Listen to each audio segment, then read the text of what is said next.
and welcome to a very damp chestnuts farm. It's June, it's the 22nd actually, the day after the longest day. It's hissing it down with rain and I haven't done a film for ages. So I thought I'd give you a little look around and talk a little bit about how it's going. So this is our second year as a market garden. Probably only the first proper one because last year was all a bit of a mad rush. We were invented during lockdown, and so this is our first full year, we could say. We've got garlic nearly ready to come up. As you can see, there's quite a lot of weeds around. We do our best to keep on top of it, but in this rainy weather the weeds grow like mad. We've got the large salad which goes in our salad bags, and we've got the mesclun or small salad which goes mainly at the moment to chefs, well, one chef, and we're hoping to expand all that. And beyond that, over there, that's the chard or leaf beet, and we're cropping that quite vigorously, which is why it looks so small. It's been a lot bigger and we've taken the leaves off it. One of the things I found is that all my beds aren't ready. The beds I had on my plan, probably not even a quarter of them are ready. We're going as fast as we can, but it ain't fast enough. And so things are not where I thought they would be. This is some beans, some trailer tears. So this is a climbing bean which can either be green or can be dried. And it's got the summer squash planted underneath it, the courgettes planted underneath it. It's not where they were meant to be. There's a little bit of lettuce over at the end of the bed there. Not where they were meant to be. I've just had to go wherever I can. There are various things you can see in the distance here, and I won't go through them one by one, but one of the things that is ready for harvest this week is the golden sweet mange tout, and they're looking amazing. I'm really pleased with those, and they will be going in the boxes this week. There's loads of them. I was watching Jeff at Brimwood Farm, and he was saying how much seed you have to have when you start off. You're not aware of how much seed you actually have to have, and you really do. This is a great crop of peas, but at the moment it's the only crop. I've got some here. These are not the golden, these are the ordinary ones, and they're much slower. They're not off the mark properly yet. But this is the only bed of peas I've got up so far. So when these are gone, they're gone. And that seems a little bit insane. I mean, I do need 10 times as much, but as I say, the beds weren't ready.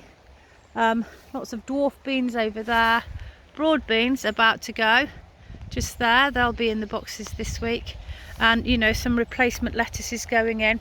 There's another set of beds over where you can see the bean canes over there. I'm not going to walk you over there just now, but insanely busy and running to standstill.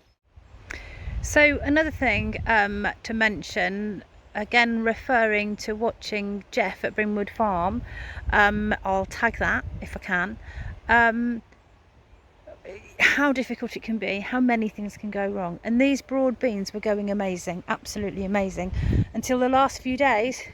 We have just had heavy rain and high winds, and no matter how much I've tried to support these and keep them up, as you can see, they've crashed. I contemplated picking last week, but they were a bit too small. I'm not sure this week they're quite big enough, but they're going to have to be because they've crashed.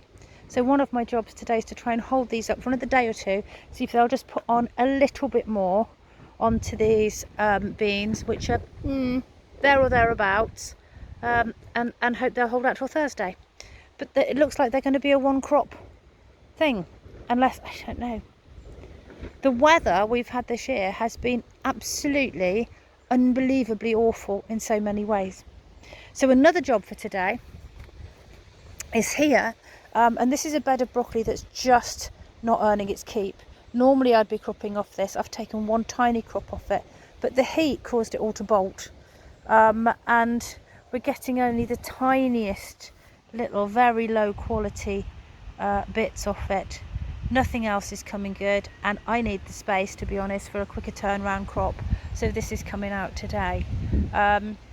It's just such a shame, but the weather has been so awful that everywhere you look something is a result of the weather that we've had. I mean, those peas, mange tout over there, which I was showing you earlier, which are ready to go, they're leaning quite badly. They've taken quite a hammering from the wind and rain.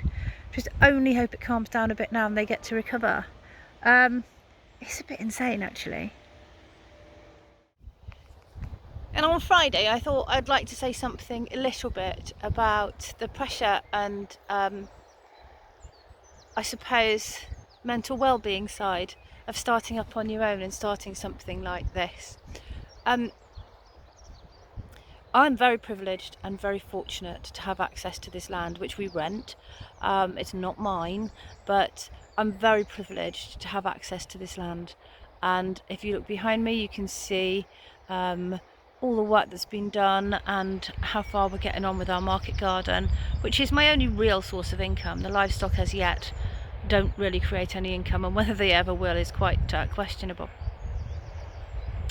I do get a little bit by selling purebred sheep, so that, but you know, that's sort of self-defeating in some ways. However, if I turn the camera round, and I'm not going to linger, but if I turn the camera round, you will start to see lots of nettles, lots of overgrown patches, lots of bits that haven't been done, lots of things that I can't stay in control of, and that makes me feel pretty rubbish, actually. I get very upset. We've just had a little bit of a falling out now about it, but there's only so many hours in the day and you can only do so much, and it is a great stress and a strain. I've referred back 2 or 3 times during this video to some videos that Jeff posted from Brimwood Farm about how hard the first year is. This is my second year. Last year was my trial year, if you like, my pilot year as we called it, and this year was supposed to be my first full year. It's turning out very much more like a second pilot, and what I'm finding is that the work is absolutely immense and the income very low. So how to carry this on without extra help, which I can't afford because the income is very low, is a really big question in my mind at the moment. So if you're thinking of giving it a go, I'd heartily encourage you, but please, please, please do your numbers and think about how you're going to cope, because it is a big job. It is a big, big job to start even a very small market garden.